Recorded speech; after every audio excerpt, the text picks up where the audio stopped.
When you think about economics, most people, most economists, ask one simple question. How do we make the economic pie bigger? But what if that's the wrong question entirely? About 200 years ago, a stockbroker turned economist named David Ricardo came along and decided to ask something completely different. He wasn't just interested in the size of the pie. He was obsessed with how it gets sliced. And get this, in just one sentence, written to his good friend Thomas Malthus, Ricardo completely reframed the entire debate. He basically argued that the whole point of economics wasn't just about creating more wealth. No, the real mission was to uncover the hidden, fundamental laws that decide who gets what. And that single idea, right there, set the stage for a way of thinking that we are still arguing about today. So how did he figure it all out? Well, we're going to unpack Ricardo's incredibly powerful system of thought. We'll start with that revolutionary question he asked. Then we're going to dive into his secret theory of value, explore his kind of bleak predictions for the future, and see how his ideas on trade and technology played out. And finally, we'll look at his really surprising legacy when it comes to taxes and debt. All right, first up, let's get right to the heart of what made David Ricardo so incredibly different. For Ricardo, the principal problem, the main event of economics, was all about distribution. He saw society as being split into three distinct groups. You've got the workers who provide the labor, the capitalists who invest their money and create the jobs, and then you have the landlords who just own the ground everything is built on. His entire life's work was basically to figure out the invisible rules that governed how the nation's total income was split between these three classes. Okay, but to understand how that pie gets divided, Ricardo first had to solve an even more fundamental puzzle. What gives anything its value in the first place? Why does a loaf of bread cost what it costs? He started by making this really crucial distinction. On one hand, you have use value. That's just how useful something is. Water, for example, is incredibly useful, right? We need it to live. But then there's exchange value, which is what something is actually worth on the market.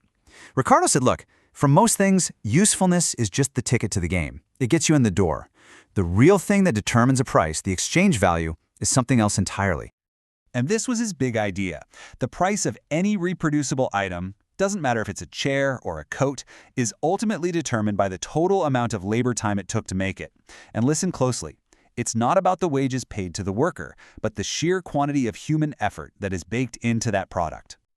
And he was really thorough about this. He said it's not just the direct labor, the person actually putting the thing together. It's also all the indirect labor, the work it took to build the factory in the first place, to forge the hammer they're using, to create the machines. All that past effort, all that past labor gets transferred bit by bit into the final product's value. Now, Ricardo wasn't naive. He knew the world was more complicated than that. He'd get asked, but what about machinery? What about capital? And he acknowledged that, different levels of investment could tweak prices here and there. But his models showed these effects were pretty minor. In the end, he insisted labor was the primary, overwhelming force that sets the value of almost everything. So, if labor determines value, what does that mean for the economy in the long run? Well, for Ricardo, the outlook was surprisingly grim. He saw a system that was marching, almost inevitably, toward a complete and total standstill. His logic is like a series of dominoes falling. It goes like this. Capitalists invest, which creates more jobs. More jobs mean the population grows, which means we need more food. To get more food, we have to farm worse and worse land, which makes food more expensive. Because food is more expensive, wages have to go up so workers don't starve, and that squeezes the capitalist profits, until eventually there's no profit left. Investment stops, and the whole economy just grinds to a halt in what he called a stationary state. And here's the real kicker.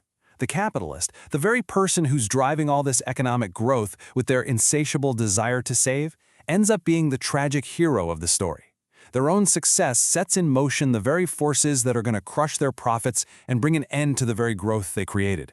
It's a total paradox. So who wins in this whole gloomy scenario? Only one person, the landlord. While the worker is struggling for a basic wage and the capitalist's profits are vanishing into thin air, the landlord, who Ricardo saw is doing absolutely nothing, just sits back and gets richer and richer as the price of their land and the rent they can charge just skyrockets. But Ricardo's world wasn't just a slow march towards doom and gloom. He also applied his powerful logic to two of the biggest disruptive forces of his time: And let's be honest, ours: international trade and new technology. So Adam Smith had already argued for trade based on something called absolute advantage. It's simple. If Portugal is better at making line and England is better at making cloth, they should trade. Duh. But Ricardo asked a much smarter question. What if Portugal is better at making both? His groundbreaking answer was comparative advantage. He showed that even if one country is more efficient at everything, as long as it's relatively more efficient at one thing, both countries still come out ahead by specializing in trading. This idea is literally the bedrock of international trade theory to this day. Now, when it came to technology, Ricardo initially had a really optimistic view. Like most people back then, he assumed new machines would lower costs, lower prices, and just be a win-win-win for everybody: capitalists, workers, and landlords alike. But then, in this remarkable act of intellectual honesty, he publicly changed his mind. He basically stood up and said, "You know what? I was wrong." He realized he'd made a fundamental mistake. He saw that it was entirely possible for the total income of the rich, the capitalists and landlords, to go up, while the total pot of money available for workers could actually go down. And to understand why, you just need to know two terms he used. First, there's circulating capital. Think of this as the payroll fund, the cash used to pay workers' salaries week to week. Then you have fixed capital, and that's the money tied up in the big stuff, like buildings and machinery.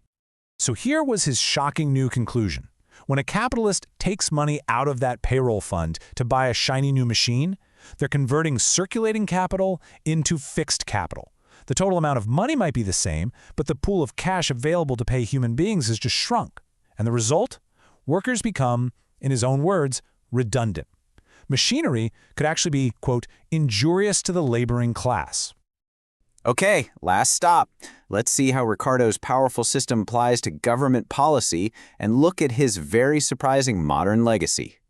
One of the most famous ideas in all of macroeconomics is called the Ricardian Equivalence theorem, and it poses a simple question. Is there really any difference between the government funding its spending with taxes today versus borrowing the money today and taxing us for it tomorrow?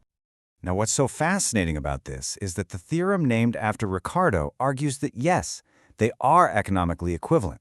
Smart people will just save more today to pay for the future taxes, so it's a wash. But Ricardo himself, he completely rejected this idea. He argued they're absolutely not the same thing. He believed that government debt was basically deceptive. A small interest payment every year just doesn't feel as painful as a big one-time tax. And because of this little psychological trick, people don't save enough to handle the future burden. Borrowing, he said, blinds us to our real situation, and it makes us less thrifty, weakening the whole economy in the long run. And that brings us to the end. David Ricardo envisioned this world of intense class conflict, where landlords always won, capitalists eventually lost, and workers got squeezed from all sides.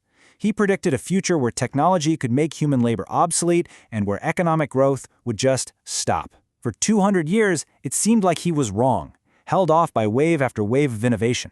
But as we sit here today, facing a new era of automation and constant worries about economic stagnation, you have to ask yourself, was Ricardo fundamentally wrong, or was he just 2 centuries ahead of his time?